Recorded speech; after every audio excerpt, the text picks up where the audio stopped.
आइन जम्मू कश्मीर का आइन था, उसने उसने बहुत कुछ हिंदुस्तान के आइन से हासिल किया। यह भूलना नहीं चाहिए। हिंदुस्तान की आइन साज असेंबली जो थी, उसके मेंबर शेर कश्मीर थे, मौलाना मोहम्मद सैयद मसूदी था, और मोतीराम बेगड़ा था, और एक और मिर्ज़ा मोहम्मद अफजल बेग थे। सो ये चीज़ें मिल मिला के जो है हिंदुस्तान के आइन से बहुत कुछ हमने हासिल किया है। ये मिलता जुलता था। और जो इसमें माहिर लोग हैं, उनका कहना था, जो मैंने अपने माजी के सालों में सुना भी है, ये आइन हिंदुस्तान के आइन से बेहतर है। ये मैं तौहीन नहीं कर रहा हिंदुस्तान के आइन की, लेकिन बहुतों ने कहा है ये आइन हिंदुस्तान के कुछ शोबों में बेहतर है। कश्मीर जम्मू कश्मीर का आइन जो इन्होंने हदफ कर दिया।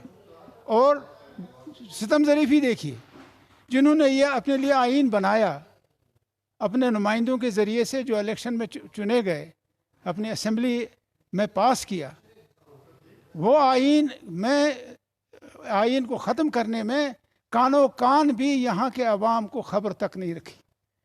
हता ये कानून वो मनसूख नहीं कर सकते जब तक इसकी सिफारिश या इसकी रजामंदी जम्मू कश्मीर के चुने हुए नुमाइंदों की न होती, या चुने हुए अवामी नुमाइंदगान की रजामंदी नहीं होती। ये नहीं कर सकते हैं। अब चूँकि ये मसला सुप्रीम कोर्ट में पड़ा हुआ है, इस पर ज़्यादा मैं बहस करना नहीं चाहता। ये ज़हरी बहस है और इनको सुप्रीम कोर्ट में इसका जवाब देना है। और ये जो आपने सवाल मुझसे किया है, ये दो आइन मिलते जुलते आइन हैं। ये भी ख़ुद मुख्तार रियासत थी जैसे बाकी हिंदुस्तान था। बाकी रियासतें तो जम हुई, हम जम भी नहीं हुए, वो भी तस्लीम करने के लिए तैयार नहीं। हिंदुस्तान पाकिस्तान में अक़वाम मुत्तहिदा में 17 करारदादें पास हुई हैं जो अभी ज़िंदा हैं, वो मानने के लिए तैयार नहीं। आपस में बात करो, मानने के लिए तैयार नहीं। तो हुर्रियत के लीडर जो गिलानी साहब है, वो भी 17 करारदादों की बात कर रहे हैं, लेकिन उसको इंटरनेशनल कहा गिलानी साहब भी यही कहते नहीं, वो तो हकीकत, जब हकीकत कोई कहेगा और कोई उसको एंटी नेशनल कहेगा या कहेगा ये चोर है, वो दूसरी बात है। लेकिन उन्होंने जो बात की है वो सही है, हक की बात है। क्योंकि अक़वाम मुत्तहिदा में हमने बार बार थक गए कह के। शेर कश्मीर ने कहा जो अब हम इंतज़ार अगर करते, याद रखिए, अगर हम इंतज़ार करते कि वो करारदादें कब मंजूर हों, तो हम ये कश्मीर वही होता जो 1947 में था। हम कुछ नहीं कर पाते। हमने उस तरफ भी किया और अपना आइनी तहफ़्फ़ुज़ात मरकज़ से हासिल की, कानूनी तहफ़्फ़ुज़ात हासिल की। लेकिन बदकिस्मती से जो आज जमात है दिल्ली में जो इक़्तिदार में है, दूसरी मरतबा आई है, उनका तो एजेंडा है यही, वो एजेंडा पे अमल पैरा है। और दुनिया में और लोग भी रहते हैं, और ख़ुद बीजेपी में सुलझे हुए लोग हैं। हक़ की तरफ, हक़ और बातिल की लड़ाई जो है, हक़ ही जीतता है। इनकार किया कि ऐसा हम सोचते भी नहीं हैं। जब आपने खुद फ़ोटो, आप ही के फ़ोटो देखे हमने अखबारों में, फ़ारूक साहब और उमर साहब और हसन मसूदी साहब जब हमारे वज़ीर आज़म से मिले, उन्होंने लाताल्लुकी इख्तियार की। और यही यहाँ के गवर्नर साहब से मिले, उमर साहब, तो आपको लगता है कि हमारे दिया है। यहाँ को धोखा देना है अपने आप को। अगर एक तरफ उंगली हमारी तरफ करते हो, 4 उंगलियाँ आपकी अपनी तरफ जा रही हैं। आपने हिंदुस्तान के लोगों को धोखा दिया है। आपने हिंदुस्तान के लोगों को हमारे आइन के बारे में जो गलत बयानी की है और मुसलमानों को मोहर से इल्ज़ाम ठहराया है, आप सारे हिंदुस्तान से धोखा किया है। सारे हिंदुस्तान के अवाम को आपने जवाब देना है। आप यहाँ लोगों को मज़हब के नाम से बांट रहे हैं, मज़हब के नाम से कत्ल हो रहा है, इखलाक परस्ती बंद नहीं होती है। हिंदू फ़िरका परस्ती ने यहाँ जो किया, जो जुल्म किया 47 में, मैं पाकिस्तान चला जाऊँगा, दूसरे दिन ही उसको मार डाला। तो ये जिनसे बात करनी है वो तो इस बारे में सुनने के लिए तैयार नहीं है। क्या बात करेंगे आप?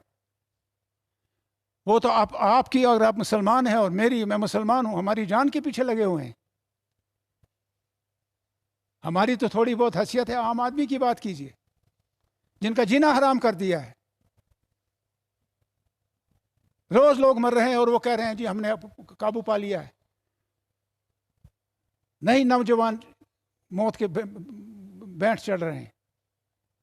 तो आपके कहने का मतलब ये है कि डेमोक्रेटिक सेटअप में यहाँ पर डिक्टेटरशिप, आप जिन कुर्सियों पे यहाँ इन्होंने मशीर बिठा रखे हैं, वो कुर्सियां यहाँ के चुनिंदा नुमाइंदों की कुर्सियां हैं, और उन नुमाइंदों की जिनको लोग अपने वोट से असेंबली में भेजते हैं, वही कानून बनाते हैं, कानून में फेरबदल करते हैं अपने सलाह मशवरे से, और फिर कानूनी शक्ल उसको देते हैं। सारे वहीं के रिटायर हुए हैं, 2-2 दफ़ा एक्सटेंशन दिया गया है, बाहर से बिठा रखा है इन कुर्सियों पे। सर एक आखिरी सवाल है मेरा, अभी कुछ लोग ऐसे भी हैं जो चाहते हैं ये क्या, ये बच्चों का खेल है? आप लोग आप आपस में ही बात कर रहे हो। मैं ये मेरे मातहत रखो, मुझे इनका सरदार बनाओ। सरदारी अवाम का हक है और सर चश्मा ताकत अवाम है।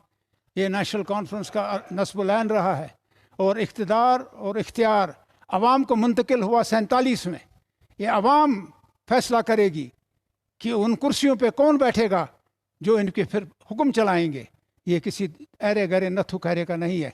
नई दिल्ली की भी बाजू रुक जाते हैं कानूनी आईनी तौर, वो कुछ नहीं कर सकती जब तक अमल दखल इसको, जब तक जमहूरियत हिंदुस्तान में है, और हिंदुस्तान में जमहूरियत रहेगी। बाकी आजकल की सरकार वहाँ रहे या न रहे, उनके अमाल जिस हिसाब से वो कर रहे हैं हिंदुस्तान के साथ बर्ताव, तो मैं नहीं समझता कि ज़्यादा देर सरकार चलेगी।